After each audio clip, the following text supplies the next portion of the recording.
வணக்கம்மா, எங்கேருந்து பேசுகிறீங்க? ஈரோட்ல இருந்து பேசுறேங்க. யாருக்காக பார்க்க போகிறீங்க? எங்க அண்ணன் பையனுக்குங்க. அவங்க பெயர் சொல்லுங்கம்மா. ரிஷி. அவங்க பிறந்த தேதி சொல்லுங்க. 10/7/96. 10/7/1996. பிறந்த நேரம் 5:30 AM. 5:30 AM. பிறந்த இடம் ஈரோடு. ஈரோடு. ராசி நட்சத்திரம் சொல்லுங்கம்மா. மேஷ ராசி பரணி நட்சத்திரம். மேஷ ராசி பரணி நட்சத்திரம். என்ன கேள்வி கேட்கணுமா? திருமணம் பத்தி பேசணுங்க. ஏமா மேஷராசி பரணி நட்சத்திரம் மிதுன லக்னமா? ஆமாங்க. மிதுன லக்னம். இது வரைக்கும் 28 வயது வரைக்கும் திருமணம், 29 வயது வரைக்கும் திருமணம். ஆமாம், செவ்வாய் புக்தி நடக்குதுமா. வர்ற மே மாதத்துக்கு பிறகு சுக்கிர புக்தியில தான்மா இவருக்கு திருமணம். 5:30ன்றது ஒரு தோராயமாக தான் சொல்றீங்க. ஆமாங்க. ஒரு தோராயமாக காலையில் 5:30 மணிக்கு பிறந்திருக்கிறான்னு சொல்றீங்க. பிருகமங்கல யோகத்தில் செவ்வாய் சுக்கரனோடு சேர்ந்திருக்கின்ற காரணத்தினால செவ்வாய் தசை சுக்கிர புக்தியில தான் கல்யாணம் ஆகும். அப்படிங்களா? ஆமா, வர்ற தை மாசத்துக்கு வர்ற குரு வந்து 7ல இருக்காரு. அது பாதகாதிபதி அப்படின்றாங்க ஜோசிகாரங்கல்ல.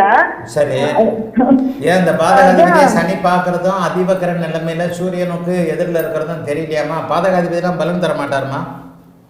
அப்படிதான். அதான் அந்த திருமணம் தள்ளி போயிட்டே இருக்கு. திருமணம் தள்ளி போய்கிட்டு இருக்கிறதுக்கு செவ்வாய் தசை நடக்கிறது தான் காரணம். 6ஆம் அதிபதி தசையில திருமணம் நடக்காது. 11ஆம் அதிபதி தசையில தான் திருமணம் நடக்கும். 6ஆம் 11ஆம் அதிபதியாக சுக்கிரன், இவர் செவ்வாயவே இருக்கிறார் இல்லையா? அப்ப முதல் பகுதியில அவர் திருமணத்தை கொடுக்க மாட்டார். செவ்வாய் தசை ஆரம்பிச்ச உடனே அவர் வந்து 6ஆம் இடத்தோடு தொடர்பு கொள்ளுகின்ற காரணத்தினால் வம்பு வழக்கு, அசிங்கம், கேவலம், சரியில்லாத பொருளாதார நிலைமை, சரியில்லாத வேலை அப்படின்ட்டு இந்த பையன் உங்க அக்கா பையனா? உங்க அக்கா பையனா? ஆமாங்க. கிட்டத்தட்ட இந்த பையன் வந்து ஒரு 3-3.5 வருஷமா நல்லா இல்ல. 2021 ஜூன்ல இருந்தே நல்லா இல்லம்மா. அப்படிங்களா? இப்ப வெளிநாட்டுல இருக்காருங்க, ஸ்வீடன்ல. சரி, 12ல சுக்கிரன் இருக்கிறதுனால தூர இடங்கள்ல தான் இருப்பாரு. 12ஆம் இடம் சுபத்துவமாக இருக்கிறது. 12ஆம் இடம் சுபத்துவமாக இருந்தாலே வெளிநாடு வெளி மாநிலம்னு தான் தூர இடங்கள்ல தான் போகும்மா. மேரேஜ் லைஃப் எப்படி இருக்குங்க? இவர் ஸ்வீடன்ல எத்தனை வருஷமா இருக்கிறாரு? 3 இயர்ஸா இருக்காருங்க. 3 இயர்ஸா?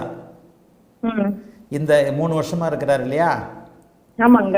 செவ்வாய் தசை சுக்கிர புக்தியில இவருக்கு கல்யாணம் ஆயிடுமா. பிருகமங்கல யோகத்தில் இருக்கிறதுனாலையும் 11ஆம் அதிபதியாக இருக்கிறதுனாலையும் செவ்வாய் தசை சுக்கிர புக்தியில கண்டிப்பா கல்யாணம் ஆகுமா. இந்த வருஷம் செப்டம்பர் மாதத்திற்கு பிறகு இவருக்கு திருமண அமைப்புகள். செப்டம்பர்ல இருந்து அடுத்த ஜூனுக்குள்ள கல்யாணம் ஆயிடுமா. வாழ்த்துக்கள்மா, நல்லா இருப்பீங்கம்மா. சரி.